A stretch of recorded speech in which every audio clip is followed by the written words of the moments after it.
Jadi ada beberapa hal yang saya ingin sampaikan terlebih dahulu pada siang hari ini. Yang pertama ialah selamat Paskah kepada saudara sekalian. Lalu berikutnya yang kedua, saya juga mengucapkan terima kasih atas kesempatan yang boleh diberikan bagi saya untuk boleh menyampaikan firman Tuhan di tempat ini. Jadi saya berterima kasih kepada Pak Gembala secara khusus tadi sharing-sharing kehidupan dari beliau. Saya sungguh diberkati. Dan berterima kasih juga kepada Pak Hengki yang sudah mengontak saya, meminta saya untuk boleh menjadi berkat di tempat ini. Terima kasih Pak Hengki. Lalu berikutnya yang terakhir, yang ketiga, ada kata pepatah, tak kenal maka tak sayang. Karena saya ingin disayang oleh saudara sekalian, saya ingin memperkenalkan diri terlebih dahulu saudara sekalian ya. Jadi saya ingin disayang ya saudara sekalian ya. Jadi kalau saudara ketemu saya di mana, di mall, jangan berlagak tidak kenal saudara sekalian ya. Jadi saudara bisa sapa, bisa mengungkapkan, mengekspresikan kasih sayang saudara kepada saya. Karena saya memperkenalkan diri kepada saudara. Jadi nama saya ialah Philip Chia, dan saya sehari-hari saya mengajar saudara sekalian. Saya mengajar di beberapa kampus, seperti di STT Reform Indonesia, di mana saya bertemu dengan Pak Hengki di sana.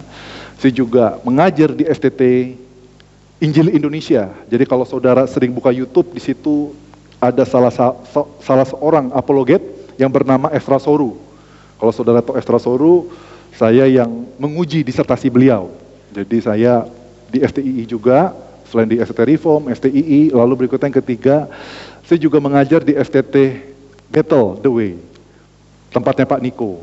Jadi saya kayaknya sepertinya saudara sekalian, saya merupakan satu-satunya hamba Tuhan di Indonesia yang bisa masuk ke dalam 3 denominasi.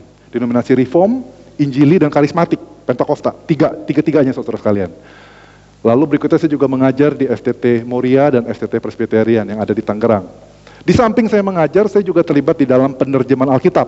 Jadi bukan LAI, tapi di dalam bahasa suku. Namanya Batraku, Bahasa Transformasi Suku. Saya terlibat di sana sebagai editor maupun sebagai reviewer daripada terjemahan Alkitab ke bahasa-bahasa suku yang kami kerjakan. Jadi itu kegiatan saya sepanjang minggu, bahkan sepanjang tahun saudara sekalian. Jadi itu perkenalan dari saya. Dan kita akan mempelajari saudara sekalian firman Tuhan dari satu ayat saja, yaitu Roma 6 ayat yang keempat. Roma 6 ayat yang keempat, saudara bisa bacakan di sini. Saya bacakan untuk saudara sekalian, oke? Roma 6 ayat yang keempat. Demikianlah firman Tuhan. Jadi kita telah dikuburkan bersama Dia melalui baptisan kepada kematian, supaya seperti Kristus telah dibangkitkan dari orang-orang mati melalui kemuliaan Bapa, jadi kita juga di dalam hidup yang baru dapat berjalan. Demikianlah firman Tuhan saudara sekalian. Jadi saya teringat akan hidup saya ketika saya membaca teks ini. Jadi hidup saya adalah cukup menarik. Ketika saya SMP, saya itu sekolahnya SMP itu di IPK Tomang. Saudara tahu ya, IPK Tomang itu adalah sekolah Kristen, iman, pengharapan, dan kasih, sekolah Kristen saudara sekalian. Jadi ketika saya SMP di sana, saya itu termasuk siswa yang cukup berkesan di hati guru-guru saya saudara sekalian.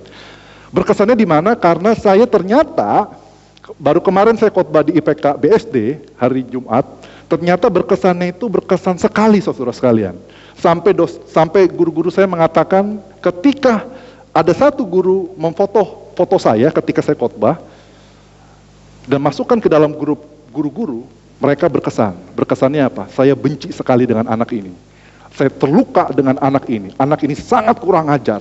Jadi kesannya kesan negatif saudara sekalian. Jadi selama waktu itu saya sekolah itu 6 hari. Sepanjang 6 hari saudara sekalian, mama saya itu dipanggil ke kantor guru 3 hari dalam seminggu. 3 hari dipanggil ke sekolah, untuk apa saudara sekalian? Mama saya mengatakan seperti ini, masih mending kalau kamu, iya kan, orang tua kamu dipanggil ke kantor guru karena kamu pinter, karena kamu berprestasi, karena kamu ranking, masih mending.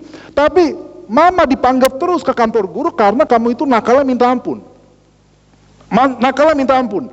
Jadi dia stres saudara sekalian. Ya kan, jadi saya dari kelas 2 SD sudah merokok. Kelas 2 SD sudah merokok, terus berikutnya ya udah mulai hancur lah. Jadi SMP hancur, makin naik makin hancur. Terus kemudian mama saya udah stres, kamu itu sekolah, mama bayar sekolah kamu mahal-mahal untuk apa? Setiap hari apa yang saya lakukan? Saya bukan belajar di kelas, tetapi saya dihukum di kantor guru setiap hari. Sampai saya bingung, ini kok saya nggak ngapa-ngapain, cuma berdiri doang sepanjang hari. Jadi itu mama saya stres gitu loh. Dipanggil terus sampai mama saya mengatakan begini kepada sekolah IPK. Kalau kalian masih memanggil saya ke sekolah, saya tidak akan datang. Biarkan saja. Kenapa biarkan saja? Biarkan saja anak ini mau diusir dari sekolah, mau diskors, mau dikeluarkan, silakan. Yang penting saya tidak mau lagi datang ke sekolah. Saya sudah malu. Lalu berikutnya, dia bicara itu kepada sekolah. Tapi bicara kepada saya, dia bicara apa? Dia bilang begini, kamu itu nakal itu di tengah-tengah. Ya kan, nakal itu di tengah-tengah, pecahin lampu, ya kan, berantem sama guru itu di tengah-tengah. Kalau kamu itu mau jadi seseorang, kamu itu lakukan sesuatu jangan tanggung-tanggung. Itu saya ingat sampai detik ini. Kalau ngelakuin sesuatu jangan tanggung-tanggung, betul ya? Kalau mau jadi baik, baik sekalian, jangan tanggung-tanggung. Tapi kalau mau jahat, jahat sekalian, jangan tanggung-tanggung.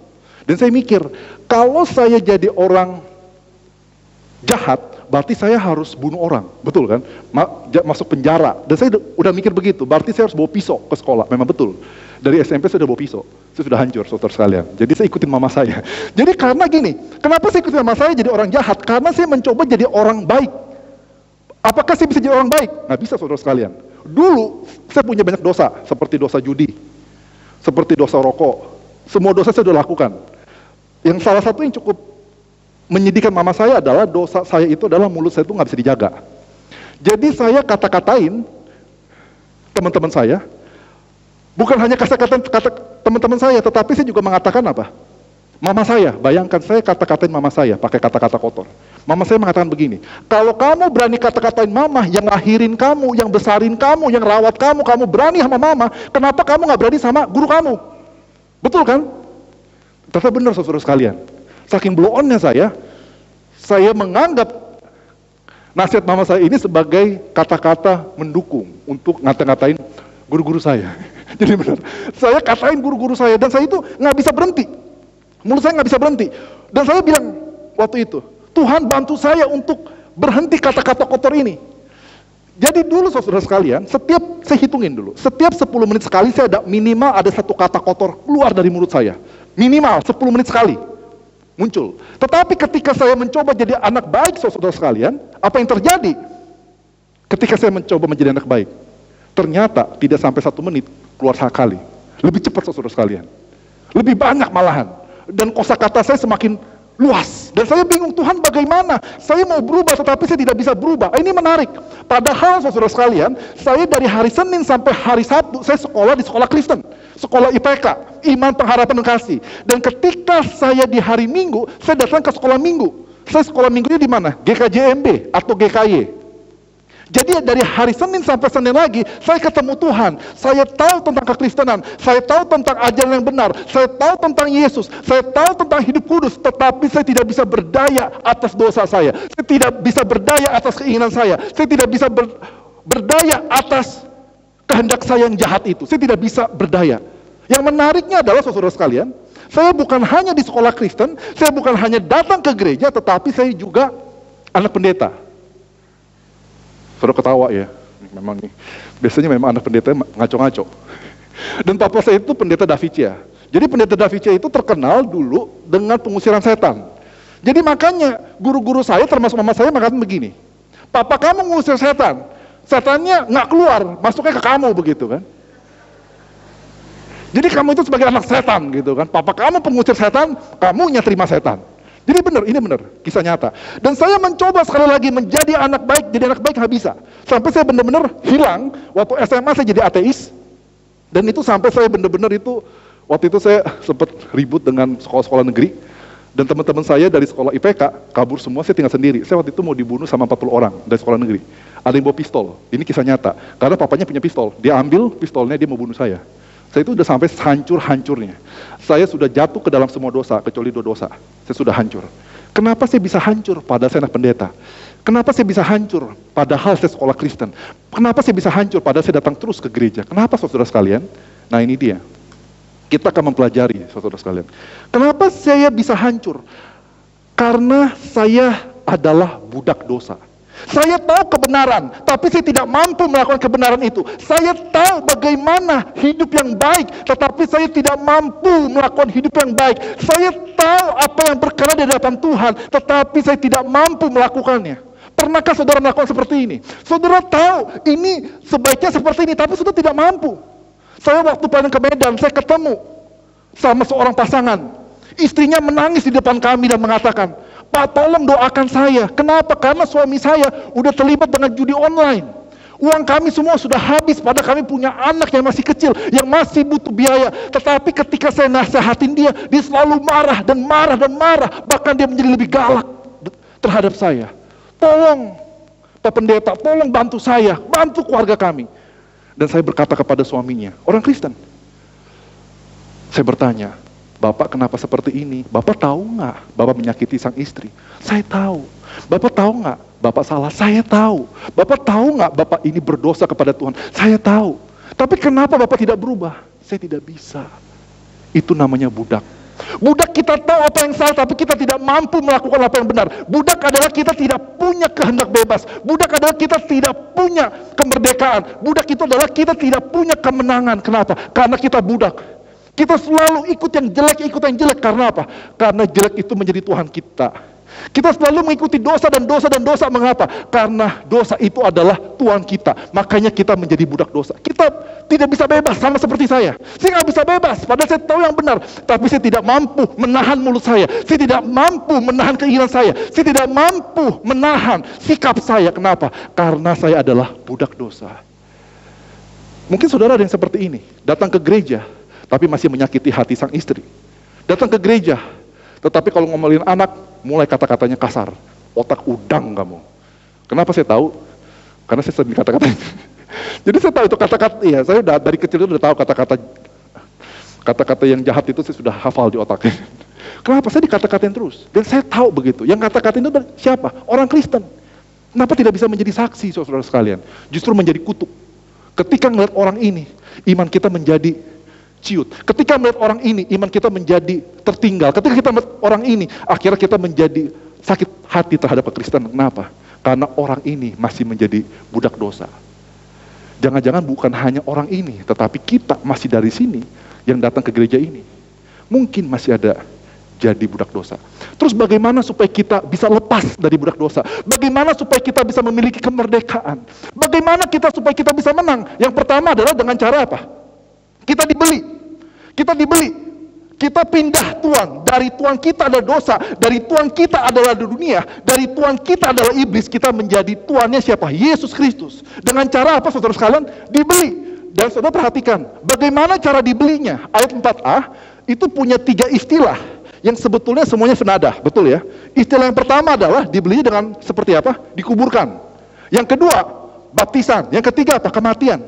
Jadi dikasih tahu caranya. Bagaimana cara membelinya? Kita tidak mampu membeli diri kita sendiri. Kita tidak mampu menebus diri kita sendiri. Kita tidak mampu memperbaiki diri kita sendiri. Seperti saya. Tidak mampu. Tapi kita membutuhkan Yesus Kristus untuk menebus kita. Kita butuh Yesus Kristus untuk menolong kita. Kita butuh Yesus Kristus untuk memberikan kemerdekaan kepada kita.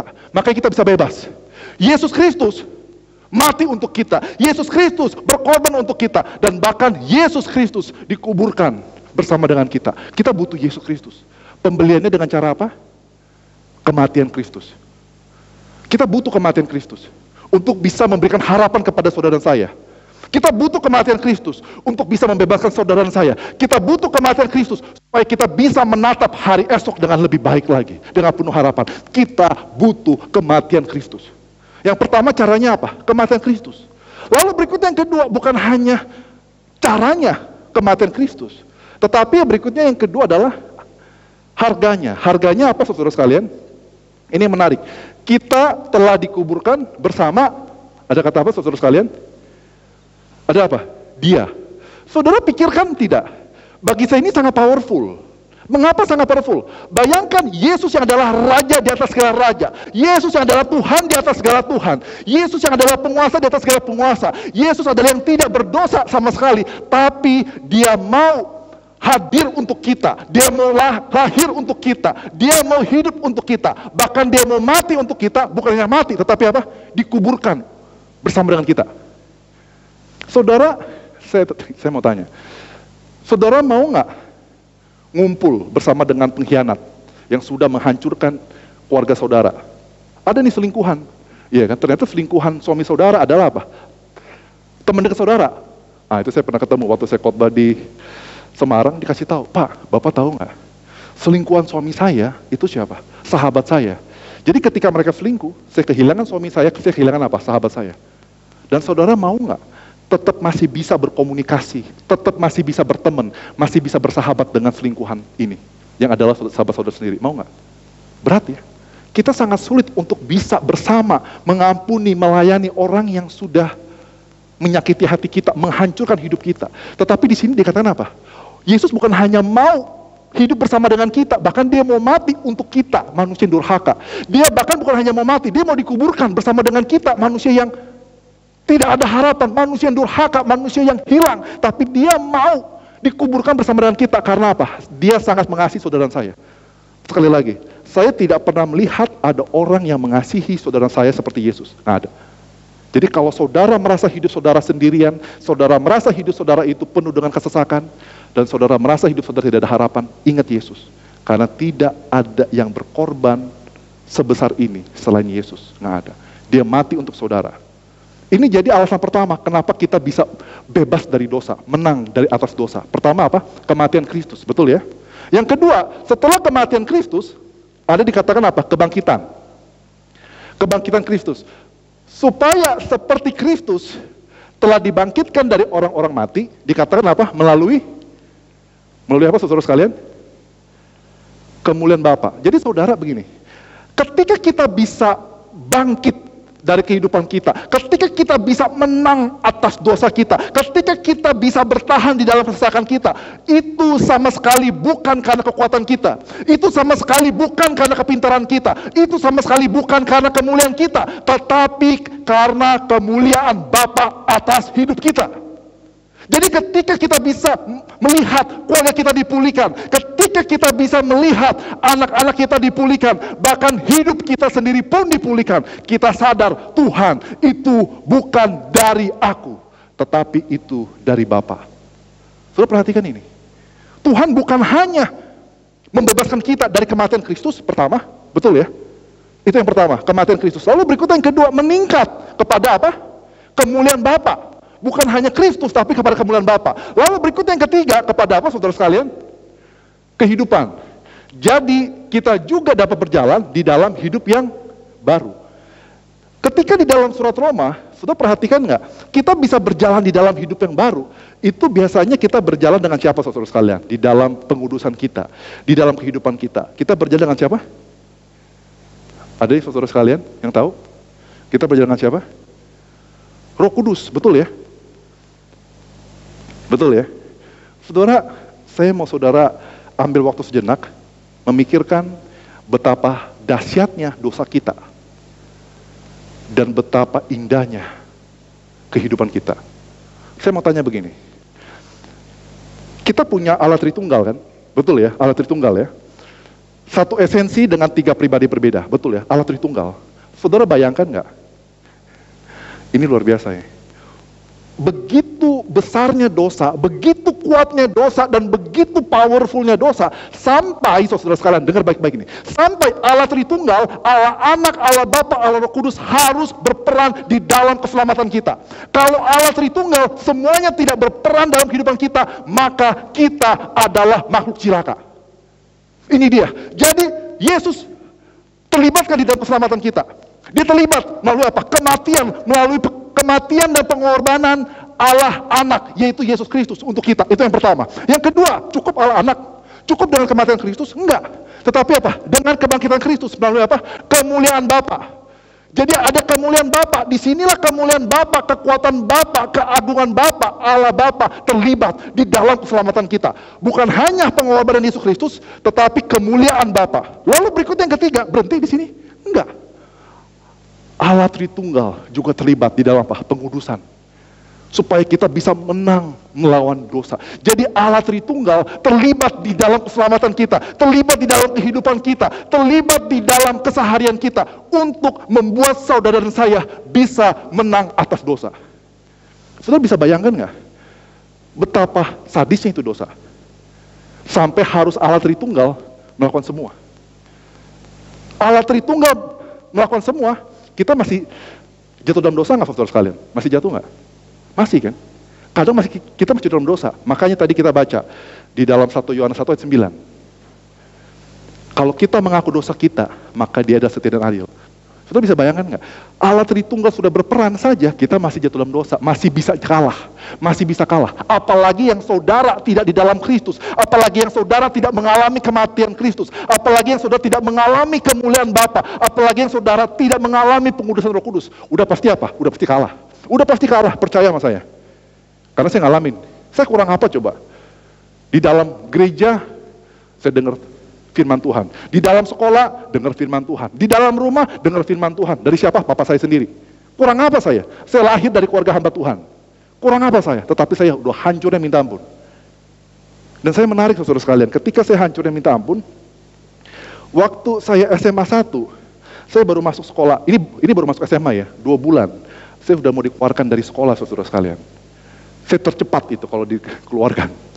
Jadi mereka udah rapat, nih kita kayaknya mau keluarkan dia dari sekolah. Karena saya berantem itu bukan hanya sama orang tua saya. Bukan sama teman-teman saya, tapi berantem sama siapa? Guru. Karena mama saya bilang, kalau kamu berani sama mama yang lahirin kamu dan ngurus kamu, masa guru kamu takut? Lawan aja itu guru. Bener saya lawan itu. Itulah hebatnya. Itu bukan hebat, itu mungkin bodohnya saya gitu kan. Saya lawan. Terus berikutnya ketika saya lawan saudara sekalian, jadi mereka berdiskusi untuk mengeluarkan saya. Tapi bukan hanya karena kenakalan saya, tetapi juga nilai saya, saudara sekalian. Saya ingat sekali, Ibu Ros, fisika. Karena ketika saya khotbah kemarin di BSD, IPK BSD, Ibu Ros respon katanya di grup. Ini Philip ini memang kacau gitu kan. Kenapa saudara sekalian? Saya pecahkan nilai rekor. Rekor saudara sekalian dalam sepanjang sejarah IPK. Karena IPK itu nilai terendahnya di dalam rapot ya. Di dalam rapot itu 4. Terendah itu 4. Kalau saudara dapat nilai 0 semua, di ulangan tetap nilai 4. Tapi saya pecahkan nilai rekor terendah saudara sekalian. 3. Sampai ketika saya sharing sama guru IPK BSD, dia tanya, kamu 3 ini di ulangan kali? Enggak. Di rapot. Masa sih rapot ya? Setahu saya paling rendah 4 ya. Itu saya bilang, saya pecahkan rekor sepanjang sejarah dunia IPK. Dapat 3 di rapot. Saya nggak ada harapan saudara sekalian. Saya sudah diusir dari rumah orang tua. Saya diusir. Jadi kalau saudara pernah tidur di jalanan, saya bisa merasakan. Tidur di jalanan beratnya apa saudara sekalian? Banyak nyamuk. Bener banyak nyamuk. Saya baru merem dikit itu nyamuknya banyak banget. Dan saya tahu rasanya di mana. Saya itu nggak ada harapan. Bahkan cici saya mengatakan begini, kamu bisa lulus SMA aja udah mujizat. Jangan lulus SMA 1 aja udah mujizat. Kenapa? Karena saya begitu bodohnya gitu loh.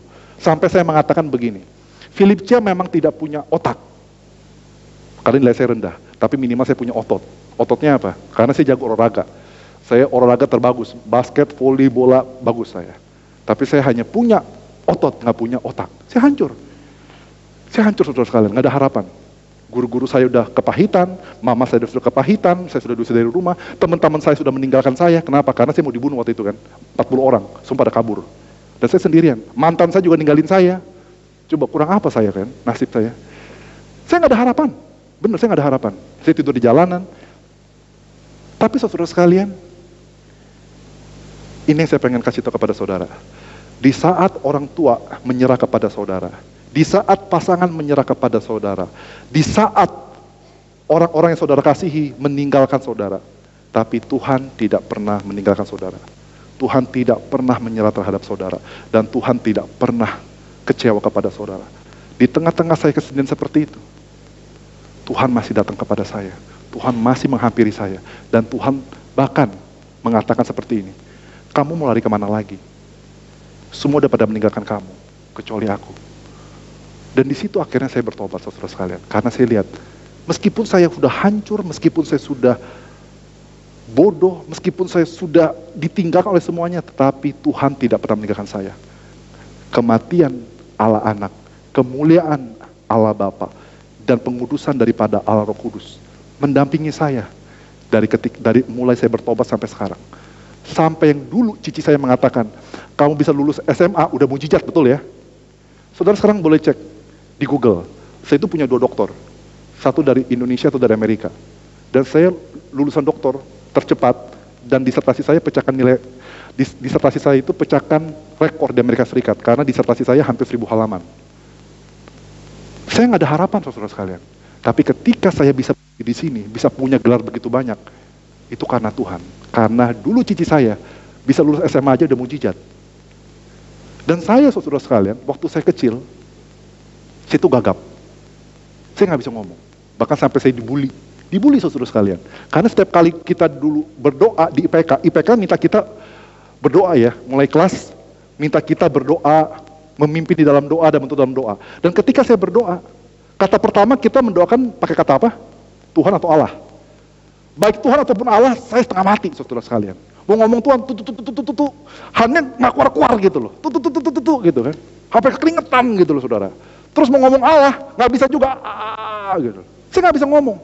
Sampai saya ketahuin, sampai saya nggak bisa ngomong sampai saya SMA pun masih gagap. Sampai mereka mengatakan, ini nggak ada harapan nih untuk hidup orang ini. Yang penting jangan dia ngomong aja, kalau ngomong udah hancur gitu kan.